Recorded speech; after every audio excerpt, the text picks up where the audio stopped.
Dean, and I'm Personal Recovery. This is Chris. How do you pronounce your last name? Casagrande? Casagrande. I just don't want to mispronounce it. Of course. And this is Acorn, the Acorn Center? The Acorn Center, yes. Absolutely. So, this is, could you tell us a little bit about yourself and your professional background? Sure. So I'm in MLADC. I've been licensed for about a decade. I've worked in this field for, 15, 16 years. I was the clinical director at Farnham Center. Okay. Back when it was the full Farnham Center, Farnham North. And then I moved to sobriety centers, and I was the clinical director there. Oh, I think I actually met you a while ago when I was up in Laconia for a week. Oh, maybe, yeah. It was like 4 or 5 years ago. Okay. So, what led you to this field? What led you to the work in the addiction recovery field? I think most people that work in this field have suffered from their own stuff. I think that's probably where we all end up. Yeah. One way or another. Yep. So. What's your current role here at the Acorn Center? So I am the lead clinician / owner / van driver / coffee maker. Yeah. So those are pretty much your primary responsibilities. Doing. Yeah, it's just two of us here, and we're running the whole place. So it's a little bit of everything. How long has the Acorn Center been around? We've been here for a little over 2 years. Okay, that's really cool. I've actually heard some good things. Oh, nice. My friend who was driving here in my car said that he heard about this place, and it was It's good to hear the words out there, and people are getting to know us. And yeah, that's what I thought when I heard about it. I think we're doing the right thing, so hopefully that word gets out there. Yeah, it sounds like you guys are, which is in part why I was so excited when we reached out to each other. Can you describe your professional training, or like what is an MLADC? So an what does that require? You need a master's degree in a related field, so psychology, psychotherapy. You get a master's degree in psychotherapy, and then you need to be in the field supervised for 2 years. So I had a clinical supervisor that I had to meet with weekly. Is that to get the LADAC portion? Because I know there's LADAC and then MLADC. Yep. Is there a difference? So the only difference is a LADAC you can get with a bachelor's degree, and MLADC you need a master's degree. Oh, okay. And then the test is much more intense or complicated for the MLADC. Yeah, I could imagine it is. I personally don't hold any specific credentials, but of course I've done some activities with recovery coaching. Mm-hmm. I haven't gone down that line because in this field it's not about the paycheck to me when I'm actually working. It's about just being able to do the job, And Yeah.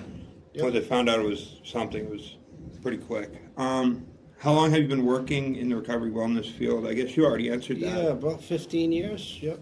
Yeah, I read that on your website, actually. Very nice put together.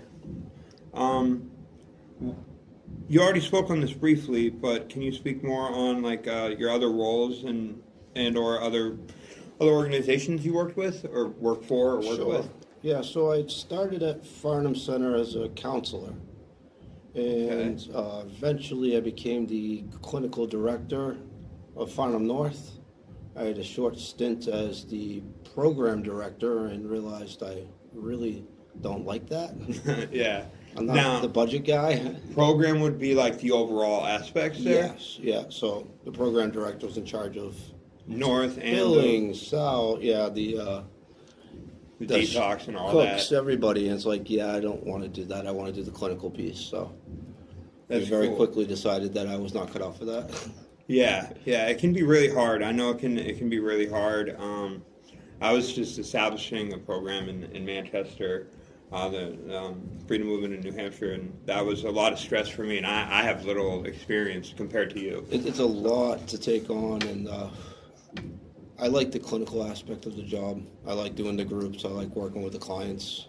I have a side question. Sure. Now, in your experience, in your years of work in the field, would you say that what would you say is easier to do, to like set up your own program and start from the ground up, or from taking over a program and fixing what's not working or what is working, and which one would you say is more difficult and why? It's really, really difficult to change a bad culture. I won't say sobriety centers had a bad culture, didn't have much culture at all when I first started there. Yeah. So it's kind of building from the ground up, and it takes a minute to get people to come around. So I think starting it from scratch is probably easier than trying to rebuild a culture that's not working. I felt like that was going to be what you were going to say, Yeah. honestly. And so I'm not sure if if it's a later question. If it is, we'll skip it when we get to Sure. it. But on that subject, regarding taking over a program and the bad culture, is it hard to? It's probably really hard to after trying to do that, having to make employees that've been there for a while but just are set in their ways. It's probably Yeah. hard to make them to have to leave. Would you say it is difficult to find individuals to work in the recovery field? Like people that, to not only do they have to be applicable for the job and want to help people, but they also have to be trustworthy, right? Very, very much so.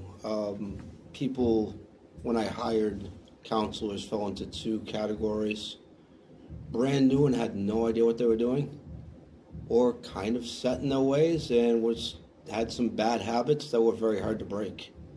I generally hired brand new clinicians to train them from the ground up, which is more work, but it's in the long run, it's easier than breaking old bad habits. Yeah, I could only imagine that is true. It's a lot to take on though, but that is cool.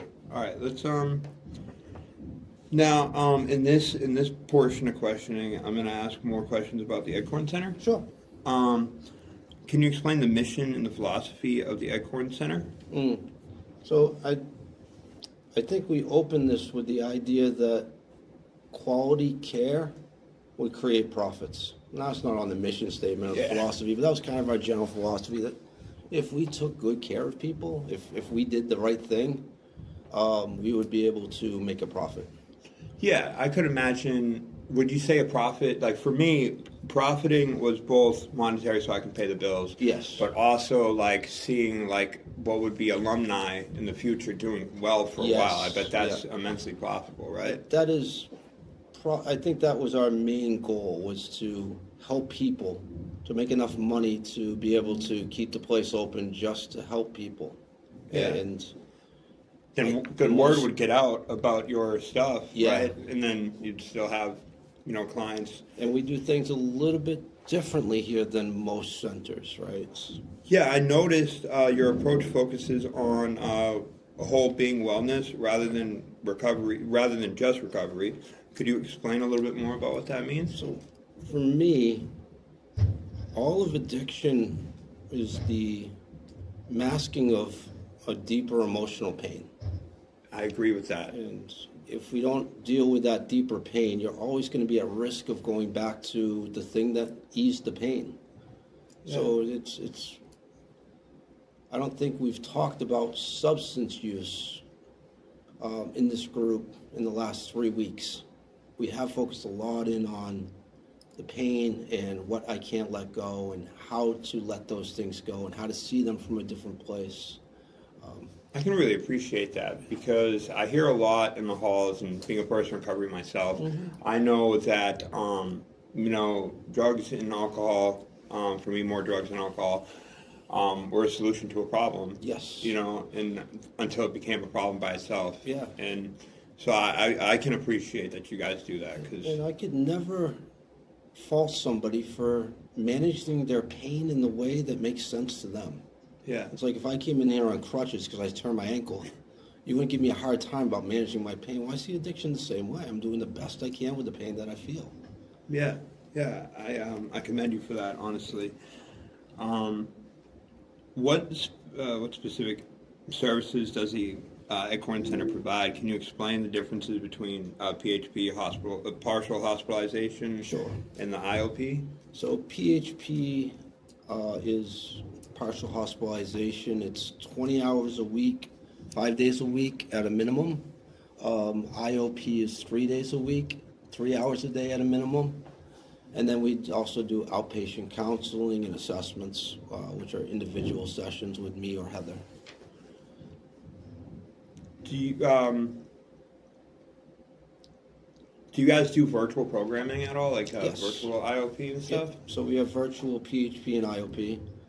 We do clients join the larger group, but they do it from online. Like something Yeah. like Zoom or something like So that? you can Yeah. see the camera we have behind us. Oh yeah. They join the group from there. Yeah, that's really cool. I know some other places started to do that, and that's cool. Yeah. Because once life starts getting busy, Yeah. still would want to include that. It's nice. I've got one lady who's got a kid home sick today, and she's usually here, but she joined via the Zoom so she could be with the kid. That's actually a wonderful, highlight. Because I've not heard that being like something, but now that I think about it, that is a great option to have. It's kind of a hybrid. Like you can show up to group, or you could show up on Zoom. And some people, DUIs, they can't get here. Yeah. Other people can get here some days they can't, but they still want to sit in on group, so they just join the Zoom program. So That's really cool. I think that's amazing, actually. Especially with the aspect of like wanting to come, but my child's sick. I personally don't have kids, Yeah. but that is a great idea. But like Monday, it was a nasty snowstorm, so we just did all Zoom. Nobody Oh, that's didn't want cool. anybody to drive into on Monday. Do you guys have housing for the PHP at all? We do not. That is a goal. That is a big barrier for a lot Yeah. of our clients. I can imagine. Yeah, and it's a really, it's a really hard thing to do, to try to get treatment, make enough money to pay your rent at the sober house, and go to all the meetings that are required, and it's a balancing act. What going off of that, I actually do understand that because this time I'm 5 months sober, but I've been in and out of the recovery field for a while, and having my having experience not only on outreach with insurance experience, but also having a sober house of my own. I know it's it can be like something people say, oh, these places just are here for the cash, or why don't they provide food to like IOP clients that happen to stay at housing and stuff. Right. But I mean, first off, I don't believe in PHP or IOP that housing is actually covered by insurance at all, right? Nope. So yeah, that's actually cool to hear, because I know some of the viewers might not know that, but Absolutely, the insurance companies should be covering the housing piece of these programs. at least for PHP. Yeah. I mean, I could imagine IOP Cover maybe. half of it for IOP. Okay, you're going to work and go to treatments. Yeah. We'll cover half of it for that portion, but On that, my question, since you have years of experience out here in the field, what is I know it can be a controversial, controversial subject when it comes to like places like the Doorway, New Hampshire core funding, in regards to people that are still in IOP. Like, I think it's more on like other facilities have like IOP housing, but those houses are sober house approved, so they take the money while the person's still in treatment. Yeah. Sobriety centers specifically, they don't do that, Yep. but they allow the client like 5 weeks to get a job and everything, because it can be a lot to handle. Sure. Before they start making rent a thing. What is your perspective on places taking Doorway funding while they're in IOP? That's a tough one, because it depends on the program. These programs are probably more than often than not making enough to cover that, and I feel like the doorways are for people who are truly trying to make that transition, right?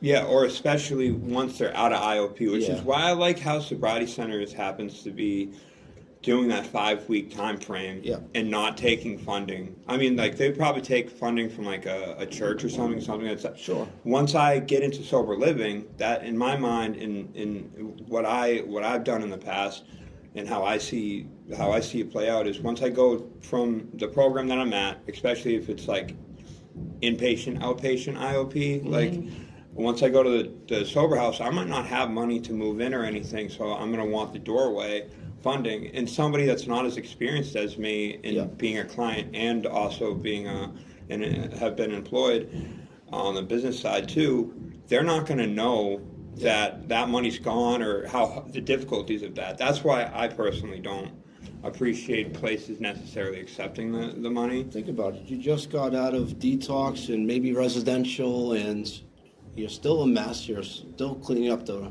financial wreckage of the past. Yeah, You're continuing treatment, and then they're like, "Oh, okay, you're done with IOP. Go find a place to live." Where are you supposed to go, right? and especially if they dry up the funding that you have to move into another place is going to be And if I have impossible. I have a get well job. Yeah. And if I don't have a career job, I can't. Or a even- car, because then it's not like I'm guaranteed a sober house in the place that I'm already settling down in.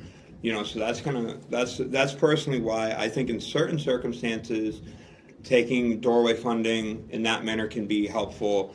Sure. In other ways, it's definitely not. So And I appreciate. the state should pay for the sober housing while you're in treatment. That should be part of Medicaid. That should not be a separate state entity. Yeah. There's no way to get treatment when you're homeless. Yeah. Question for you. Going back to since we're on the topic of finances and stuff. Now, in my experience with outreach, I know when I have somebody that doesn't have insurance, Sure. I know if I take the time, because a safe handoff is the best. If they seem willing to do it, and they've been staying in contact with me, taking them down to the Department of Health and Human Services or whatever, and getting them set up for insurance. Once they get this, I think it's like a PR number or something that they're guaranteed. I don't know what insurances you guys take, but in your experience, do places typically take the PR number since it goes back 3 months? That's like the guaranteed. Yes. Yeah. So with all these state insurances, if you sign up, you can get retro coverage for the 3 months. So even if it takes a couple of months to go through, you can still get paid. I'm very proud to say that the Acorn Center has never turned anybody away. I really appreciate that. We've had quite a few clients that have come through all levels of programming here that didn't have any money and couldn't get insurance, that still got all the treatment. So That's nice. yeah, if we can't do that, then what are we doing here? Especially for those that are on like disability specifically, Yes. because once you're on disability, you get the federal and state insurances, Yep. and the federal one supersedes, and they don't cover anything. So Yeah. that's actually really nice to hear. A lot of places. We've had a dozen clients with just Medicare come through the program and couldn't afford it.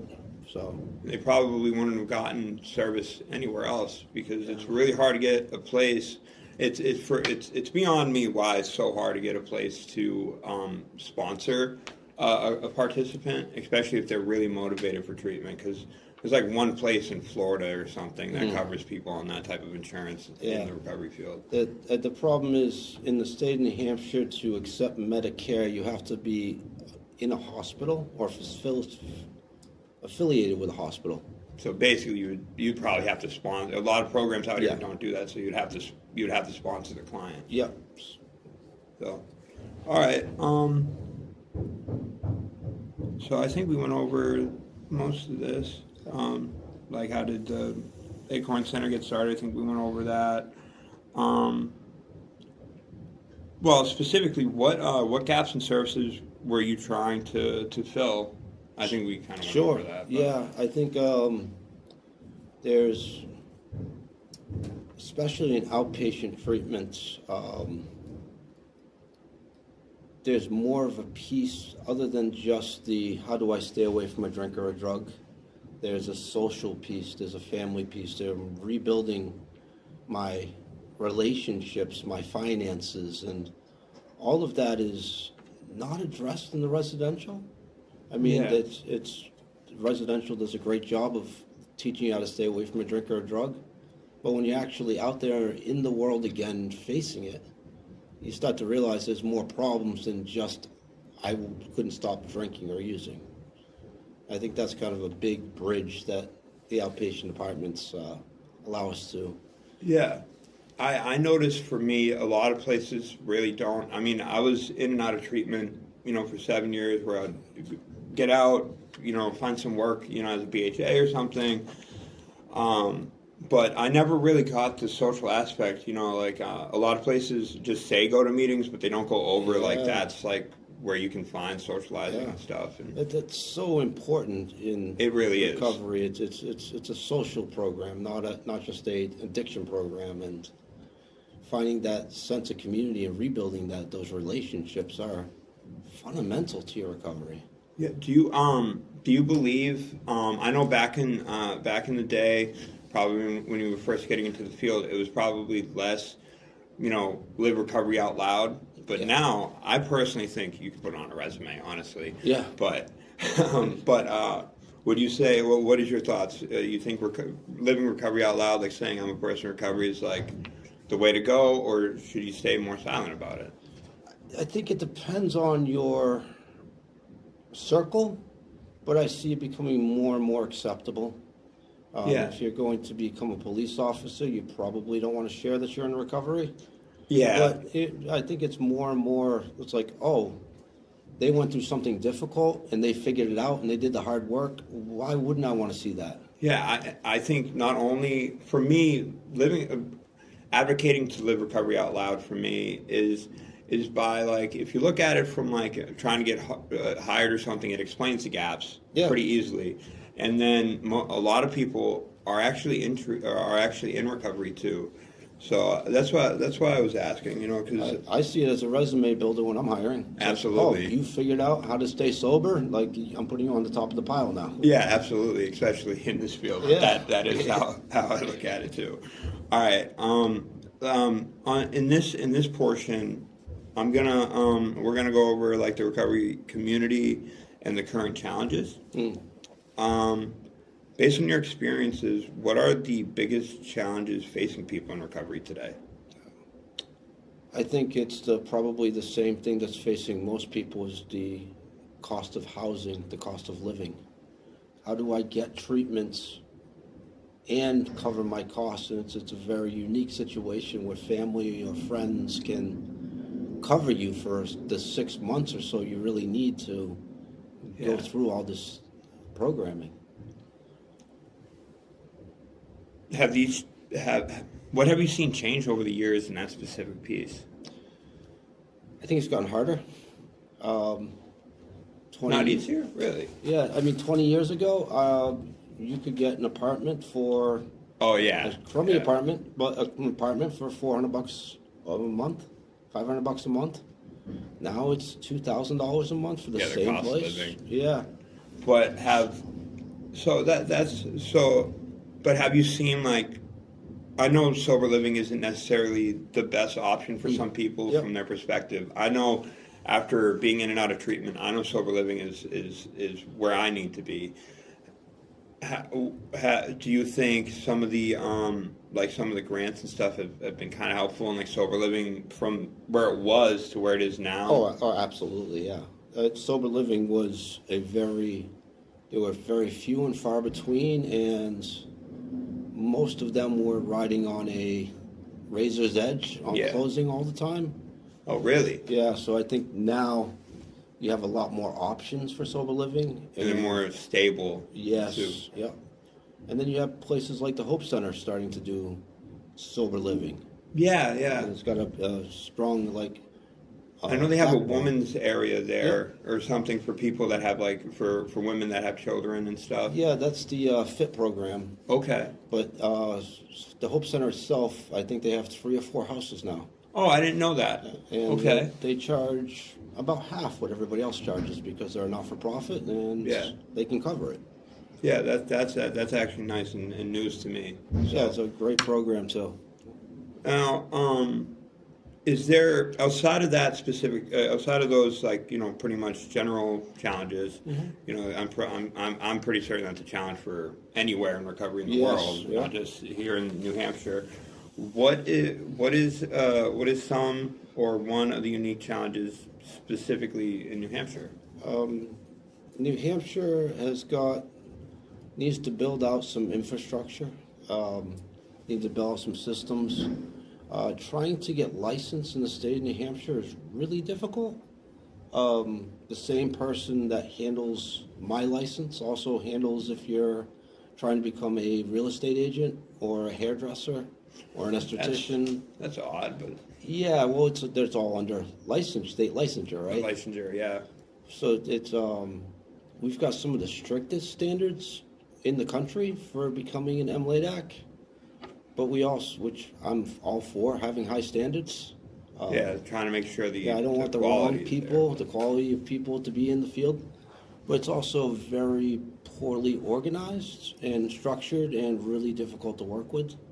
I read the statistic, I'm not sure if it's true this year, but over the last 5 years before that, more people dropped their licensure than got it. Oh, really? So being an MLADC, being a LADC is... it's less and less in the state. And that's going to pose some challenges for clinical settings. Yes. Because you need somebody with that type of license to get approved. Already is, yeah. I get calls all the time. You want to come over? You want to come over? You're licensed. Yeah. They're all looking for clinical directors that can sign off and hold the license for their programs.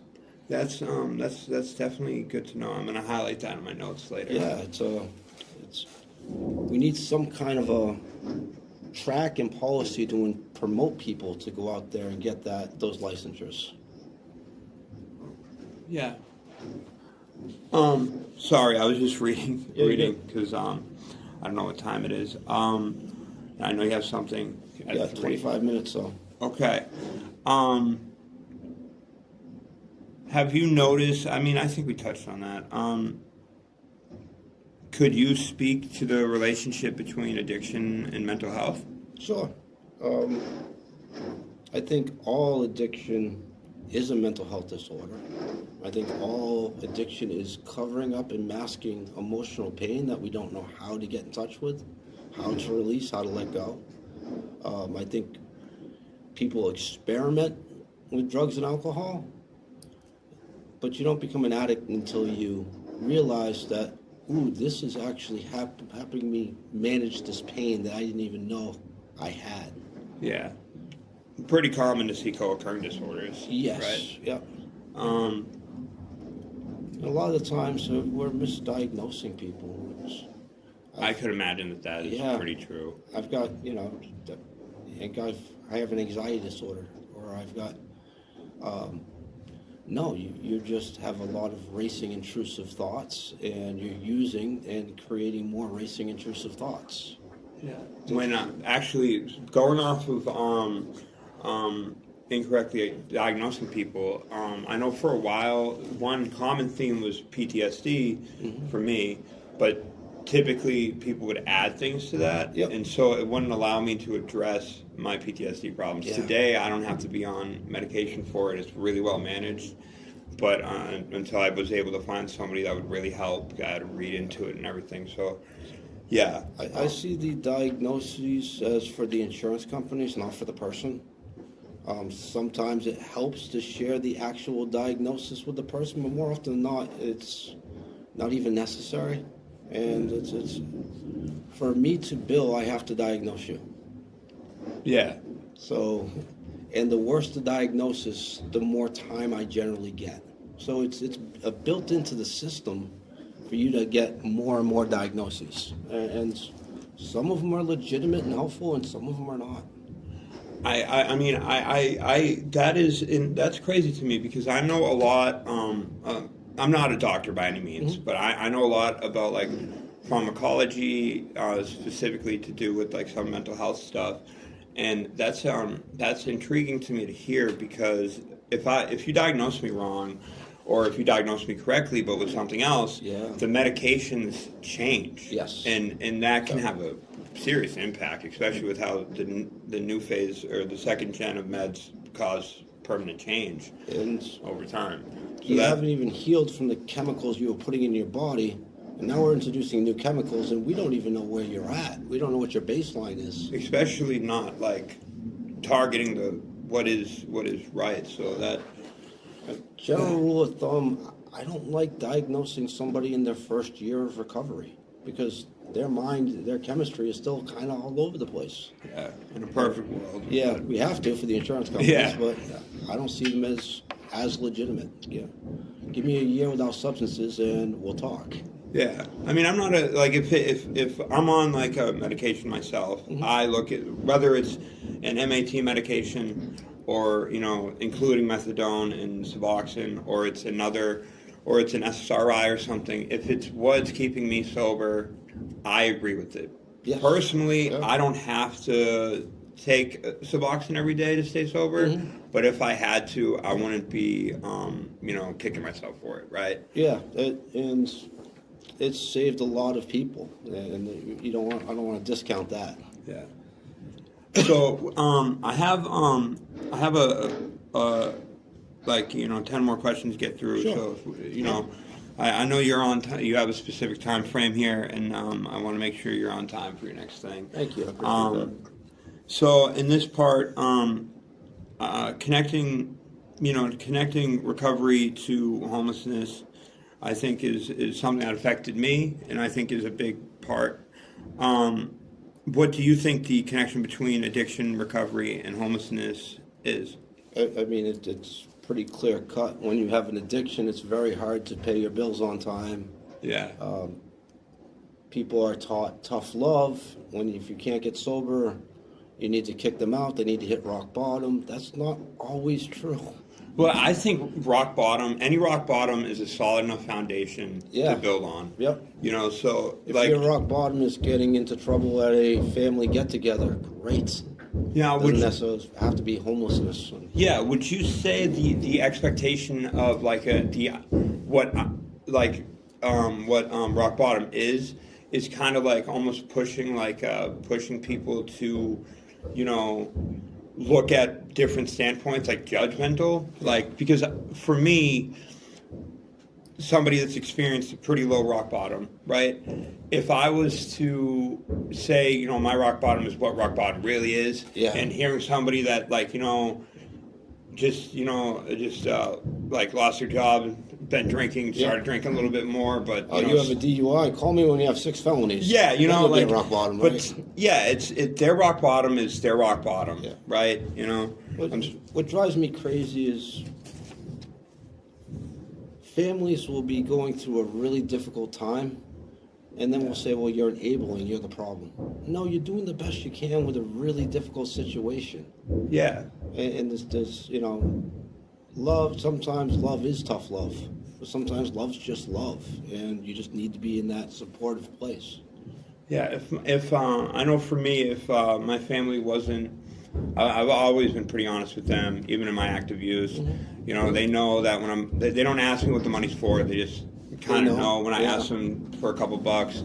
But they also know that that's going to go towards like food too. If I need food, if that takes place over drugs, then if they didn't do that, every dollar I would have would probably go towards my addiction instead of being able to pay for things. And I don't think of it as enabling. I think of it as doing the best you can with a really hard situation. Yeah, especially when homelessness is a big piece of that. Yeah. How do you help? How do you help, or how have you helped at other organizations with clients who are struggling with basic needs like food, employment, housing while they're in treatment? Yeah, it is a really good network of programs out there that all do their things, and they need somebody to connect them to all of those different programs and to monitor them. So good case management is essential for somebody in early recovery. Yeah. Do you have enough food? No, here's the food pantry. Here's how you get in touch with them. Here's how to set up food stands. Did it work out? All right, what else can we do, right? Yeah. That's cool. And I bet there's a lot of interagency stuff there too, right? Yeah, and finding the agencies that actually do what they say they do and finding good contacts it's worth its weight in gold. Yeah, absolutely. Like, I know who you can talk to get this done. Yeah, in part that is part of the reason why I'm trying to do this interviewing stuff, or this docuseries, is not only to do that, but like just like last night, somebody showed up at the sober house. That was the treatment center they were at, put them in a cab that dropped them off at the wrong place in Laconia. Yeah. You know, it was freezing cold last night, and the cop showed up and said, "Hey, can you guys help this person out?" And due to my contacts, I was able to call somebody that was at the sober house. It was kind of late at night, so I suspected the house manager might be asleep, but no one else in the house could do that. So that's why I decide to act even when I don't want to. Yep. And so I agree that they are worth their weight in gold, because if not, I would have had to tell that person, hey, you know, they had a cop saying, hey, we can't find you a place. Then they probably had other people say that. And then if I said that, you know, that would have been like, to me, if I was in their shoes, sealing my fate. And that would have been, you know, they are worth their weight in gold, because the last thing I want to do is have to tell somebody hey, sorry, I gave you false hope. And I'm not going to refer you to doorways. I'm going to say, hey, I know this guy Ira. I've known him for a decade. He's a good guy. Let me talk to him and get you over there. Yeah. And it's just warm handoff. And yeah. I know Ira's going to follow through. Yeah.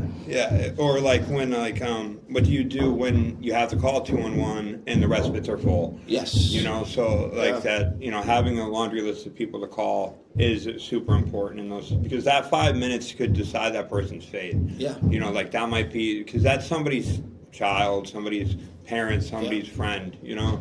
And coming to terms with the fact that I need treatment for addiction is hard enough. Yeah, so when somebody's ready, let's get them in somewhere. Yeah, that window is wicked important. Yes. You know. So I have a few more questions here, and so I'm just going to try to pick out some of them because I know we're short on time. What are you most proud of in your work throughout the years, and here at the Acorn Center specifically?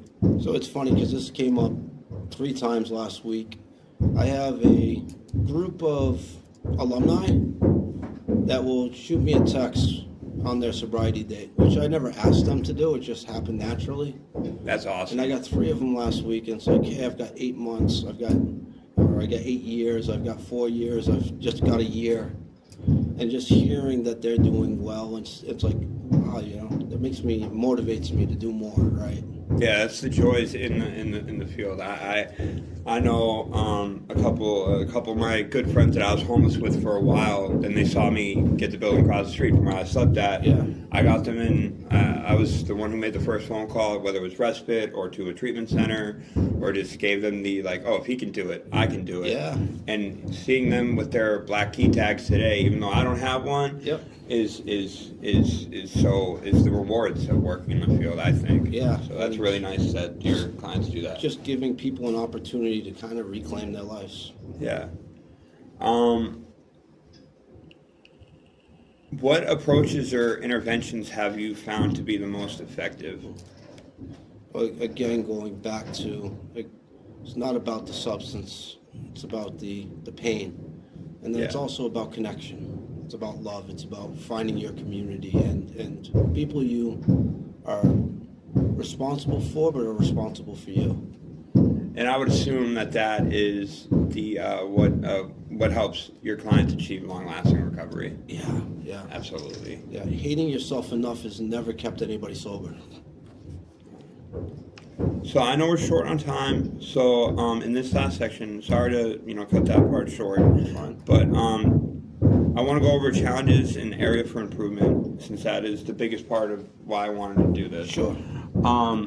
So I think we went over some of it. Staffing challenges and insurance, I think we went over that. What frustrations do you encounter in your overall work? Like, what are some of the biggest obstacles preventing you from serving clients as effectively as you'd like, besides the housing piece? Yeah, the housing piece and then the insurance companies. It took 4 months to get qualified to see people. We were seeing people for free while we were doing that, and the insurance companies just threw up a bunch of red tape. Yeah. You know, you didn't cross this T, so we're going to take another month to approve you. And somebody needs to just go in and say, hey, these practices need to end. Yeah. I'm sure there's centers that didn't make it just because of the red tape of the insurance companies. Yeah. Yeah. What's insane to me on that is some places, like, it's hard to say, you know, a place that's struggling really hard because staffing or whatever, you should, you know, that you should take them down. But it's so hard to get the approval, and then it's really hard to lose the approval. Yes. You know, Yep. and that's kind of like a weird piece, but that is so. Sorry, I know the time.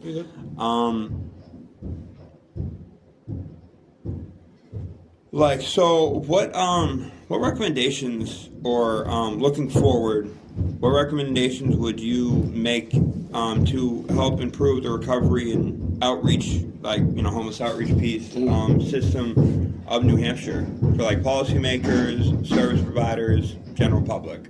Yeah, so there needs to be, the doorways is a good start. I'm going to get you a couple of weeks in a sober house, but then people get stuck there.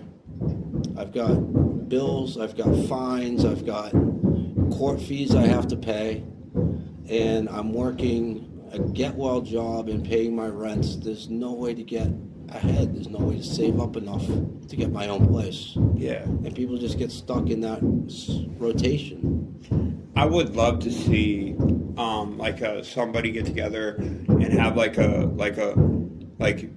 I don't see why this hasn't happened yet, where some of the owners of the sober houses got together and threw in on like a decent size like apartment building, and then did, like, you know, once you're at this phase in your treatment or your recovery, or this long in sobriety, or like some type of means where it wouldn't just turn into a big trap house, you know? Right. And allow people to get into their own, like, either like each apartment, and you rent out rooms from each apartment for like single people, or like where they could be in a relationship or something too. Because that is a problem, I think, is once you get through treatment, which the doorways helps you get into treatment, and then into a sober house. And once you're in the sober house, it's kind of like, you know, everything seems contradictory, because people are like, don't work too much, but then you're like, I need to pay my bills. Yeah. So that is I agree with you there. There's just one missing piece there, and people sometimes will get overwhelmed, relapse, and then start the whole process over. And because it's just easier to do that because all the leeways you can get when you're in active addiction, which is needed. You need to have those leeways. Yes. So but once you just keep going through it, like I see a lot of people that just what keeps happening. I think drug court probably has a lot of statistics on that piece. Yes. Yeah, where there's no housing, there's a good chance you're going to relapse. Or there's no, like, forward projection of housing. You know, there's not, because then I'll be looking into rooming houses because they're cheaper, but they're not exactly the right places to go to. Yeah, and your neighbor's smoking. Yeah, probably. Yes.